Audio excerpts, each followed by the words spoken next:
देखिए यहाँ पे भार्ब की बात किया है, बहुत अच्छा टॉपिक है, मतलब छोटा टॉपिक भार्ब, ठीक है। भार्ब मतलब क्रिया होता है, ठीक है। यहाँ पे भार्ब इज अ वर्ड, यह एक क्या है, शब्द है, to stand for doing something और be something, that is called verb. यानी कि क्रिया एक वर्ड है, क्रिया एक क्या शब्द है जिसे कुछ करने या होने का बोध होता है, जिसे कुछ करने या होने का बोध होता है। डू समथिंग यानी कुछ करने या होने का बोध होता है, उसे क्या कहते हैं, क्रिया। क्रिया की बात किया जाए तो आप समझ रहे हैं कि ये क्या बोलते हैं, कोई भी अगर सेंटेंस हम लिख रहे हैं, कोई भी अगर हम सेंटेंस लिख रहे हैं तो सेंटेंस में क्या होता है, भार्ब का बहुत बड़ा योगदान होता है। जैसे बात अगर हम लिख रहे हैं क्या सेंटेंस, जैसे मैं पटना जा रहा हूँ, मैं Patna, I am going to Patna लिख रहे हैं, I am going to Patna. तो यहाँ पे देख रहे हैं क्या, ये तुम्हारा पे क्या है, सब्जेक्ट है, ये क्या है, सब्जेक्ट। ये आपका हेल्पिंग वर्ब है। उसके बाद क्या होती है, गोइंग जो है ये आपका क्या है, मेन वर्ब है। उसके बाद पटना तो क्या है, नहीं। तो आप देख रहे हैं यहाँ पे दो वर्ब यहाँ पे यूज हुआ है, एक हेल्पिंग वर्ब और क्या है, मेन वर्ब। तो वर्ब का दो ब्रांच है, वर्ब का कितना ब्रांच है, दो ब्रांच है। एक है सहायक क्रिया हेल्पिंग वर्ब, और जो दूसरा है वो है मेन वर्ब। मेन वर्ब यानी कि मुख्य क्रिया। दूसरा क्या है, मुख्य क्रिया। इसकी भी बहुत सारी ब्रांचें हैं, इसकी दो ब्रांच में बांट देते हैं हम, ऐसे बहुत सारे ब्रांच लेंगे और बांटते हैं, तो पहले दो ही ब्रांच बांट देते हैं। एक होता है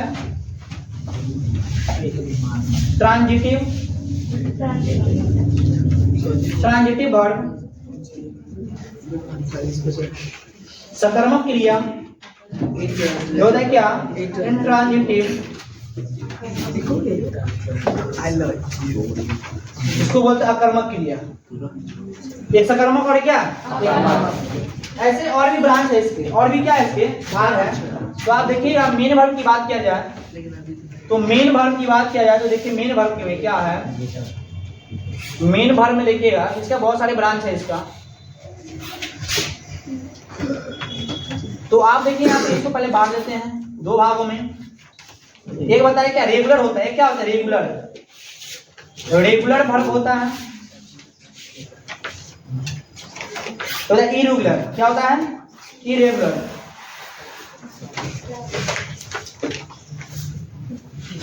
उसके बाद अभी और सारे हैं, एक ब्रांच अभी और है इसका, तो होता है फाइनाइट वर्ब,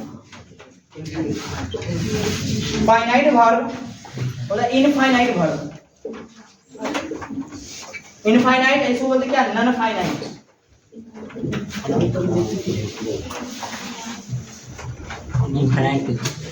उसके बाद एक और ब्रांच होता है, और इसी ब्रांच को मैंने बांटा था क्या, तो ट्रांजिटिव और क्या है, इनट्रांजिटिव। ये दो चीज बताया थी। मेन वर्ब को दो भाग में बांटे हैं, एक ट्रांजिटिव सकर्मक क्रिया और दूसरा अट्रांजिटिव यानी कि अकर्मक क्रिया। ये दो चीज है, इसमें ऑब्जेक्ट के ऊपर डिपेंड करता है। ये दोनों चीज किस पर डिपेंड करता है, ऑब्जेक्ट पर डिपेंड करता है। ऑब्जेक्ट रहेगा ना रहेगा उस पर डिपेंड करता है, ट्रांजिटिव और क्या इंट्रांजिटिव, ठीक है। उसके बाद मेन वर्ब के बाद इसमें मेन वर्ब और एक रेगुलर है और क्या है, एक इरेगुलर है, यानी कि एक रेगुलर होगा और एक दूसरा क्या है, इरेगुलर होगा। दूसरा क्या बताया, फाइनाइट वर्ब और क्या इनफाइनाइट, जनरल फाइनाइट। ये बहुत इंपॉर्टेंट है, ये क्या है, ये इंपॉर्टेंट बहुत, इनफाइनाइट, फाइनाइट वर्ब और इनफाइनाइट वर्ब, ये तुम्हारे क्या बोलते हैं, तुम्हारे लिए भी और क्या बोलते हैं, इसे स्टैंडर्ड लेवल के लिए भी बहुत मतलब इंपॉर्टेंट है। फाइनाइट वर्ब और क्या, नॉन फाइनाइट वर्ब, ठीक है। तो आप देखिए यहाँ पे हेवी वर्ब की बात किया जाए तो आपको हम लिख रहे हैं कि हम जस्ट हम एग्जांपल बता दें क्या, कि Ram is eating a mango, eating और मैंगो की बात किया जाए तो आप जानते हैं हिंदी में आप लोग पढ़े होंगे, हिंदी की बात किया जाए तो हिंदी में आप पढ़े कोई भी सेंटेंस अगर लिखते हैं कि राम आम खा रहा है, राम आम खा रहा है, नहीं ना रे, हिंदी में क्या है, राम आम, लेकिन हिंदी में क्या, Ram is eating a mango, Ram is. आप देख रहे हैं यहाँ पे राम जो है क्या काम कर रहा है, क्या खाने का काम कर रहा है। राम क्या कर रहा है, खाने का काम, क्या मतलब कौन सा, क्या खाने का काम कर रहा है ना, खाने में क्या काम कर रहा है, तो वो आम खाने का काम कर रहा है। तो राम यहाँ पे आप जानते हैं क्या है, करता है, ये क्या है हिंदी में, आम तुम्हारा क्या है, तो ये कर्म है, ये क्या है कर्म, कर्म मतलब क्या होता है ऑब्जेक्ट, कर्म मतलब क्या ऑब्जेक्ट यानी कि वस्तु, नहीं, खाना क्रिया। और खाना खाना क्या होता है? तो ये क्रिया, ये क्या है? आप हिंदी में देख रहे हैं कि हिंदी में स्ट्रक्चर क्या हो रहा है? हिंदी में आप स्ट्रक्चर कर्ता कर्म और क्या, लेकिन इंग्लिश में स्ट्रक्चर आप क्या देख रहे हैं? तो पहले क्या रहा है? तो सब्जेक्ट, पहले क्या रहा है? उसके बाद क्या है? तो वर्ब है, उसके बाद क्या है? वर्ब है, उसके बाद क्या है? तो ऑब्जेक्ट। आप देख रहे हैं यहाँ पे कि सेंटेंस में, इंग्लिश सेंटेंस में देख रहे हैं कि पहले सब्जेक्ट है, उसके बाद वर्ब है, उसके बाद क्या है? ऑब्जेक्ट है। तो कोई भी सेंटेंस में ऑब्जेक्ट हो ना हो, लेकिन क्या बोलते हैं? वर्ब होना जरूरी है, और वर्ब हमेशा रहेगा, वर्ब हमेशा रहेगा। कोई भी सेंटेंस अगर हम बोल रहे हैं, कुछ भी कर रहे हैं ना, लिख रहे हैं, बोल रहे हैं, कुछ भी कर रहे हैं, तो उसमें क्या होगा? तो वर्ब हमेशा आएगी, वर्ब हमेशा उसके साथ आएगा ही। वर्ब के बिना क्या सेंटेंस क्या होता है? अधूरा होता है। तो वर्ब हमेशा होगा प्रेजेंट, ठीक है। तो हम बताएं क्या कि Ram is eating a mango. तो यहाँ पे आप देख रहे हैं क्या कि ईटिंग जो तुम्हारा क्या है? तो ये मेन वर्ब, ये क्या है तुम्हारा? और ये क्या है तुम्हारा? हेल्पिंग। हम बताए थे कि आखिर ये मेन वर्ब और हेल्पिंग वर्ब में क्या अंतर, क्या डिफरेंस, कैसे हम पहचान पाएंगे कि कौन मतलब हेल्पिंग वर्ब है, कौन मेन वर्ब है? तो आप बताइए, सर बताया थे क्या कि डू जो है, डू, हैव और विल की बात किया जाए तो डू मतलब होता है करना, और है मतलब क्या होता है? तो पास या रखना होता है। और आप बताएं विल मतलब क्या होता है? इच्छा। विल मतलब क्या होता है? इच्छा। तो ये आप बताएं कि सर ये तो मेन वर्ब के रूप में भी काम करता है, तो फिर हम इसको कैसे पता नहीं कहाँ पे ये क्या बोलते हैं? मेन वर्ब होगा, और कहाँ पे क्या बोलते हैं? ऑक्सिलरी वर्ब होगा, या मतलब हेल्पिंग वर्ब होगा। तो आप देखिएगा, इसको बताने के लिए पहले मैं आपको बताता हूँ कि आखिर क्या है इसके अंदर में। तो हम बताया थे तुमको क्या कि जैसे मतलब क्या बोलते हैं, जैसे देख मान लो घर है, ये क्या, ये घर बना हुआ, ये क्या है आपका? ये घर है, ये बिल्डिंग है आपका, ये क्या है? ये बिल्डिंग है।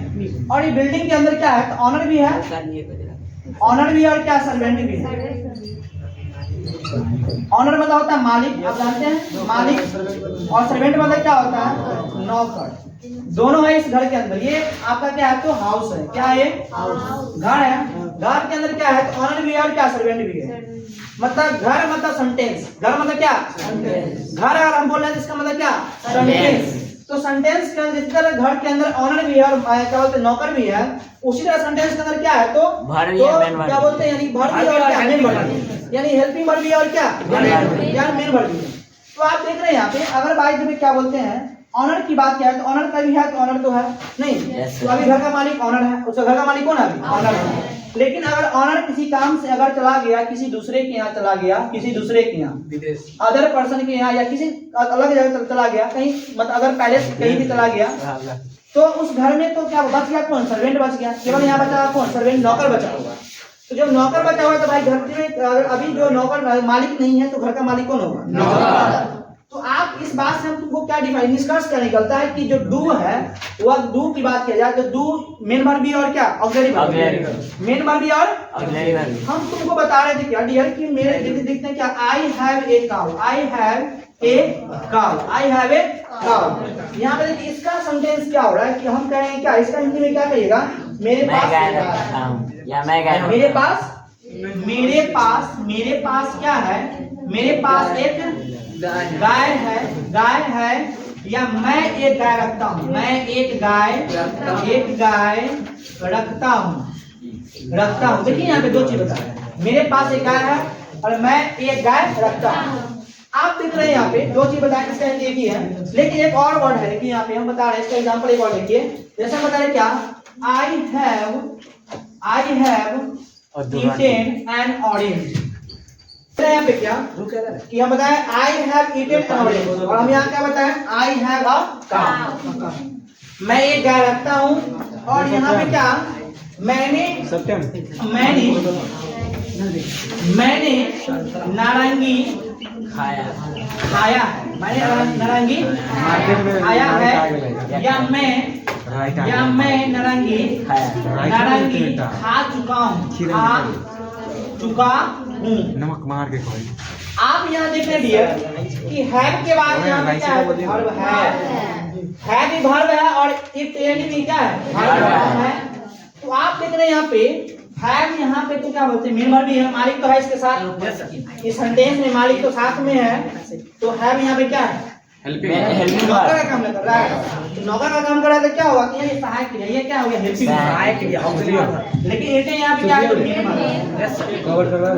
लेकिन यहाँ देखिए ऑनर है। लेकिन यहाँ देखिए आई हैव ए काउ, देखिए यहाँ पे कुछ नहीं, यहाँ पे घर का मालिक कौन है अभी है। ये यहाँ पे क्या है तो मेन वर्ब है, ये यहाँ पे क्या है मेन वर्ब। बात समझ में आ रही है? जब घर के अंदर अगर मालिक नहीं होगा तो घर का मालिक कौन होगा उसका। वही बात मैं यहाँ बता रहा हूँ कि आई हैव ए काउ, यहाँ पे हैव जो है हेल्पिंग वर्ब था तो क्या बन गया मालिक बन गया, यानी कि मेन वर्ब।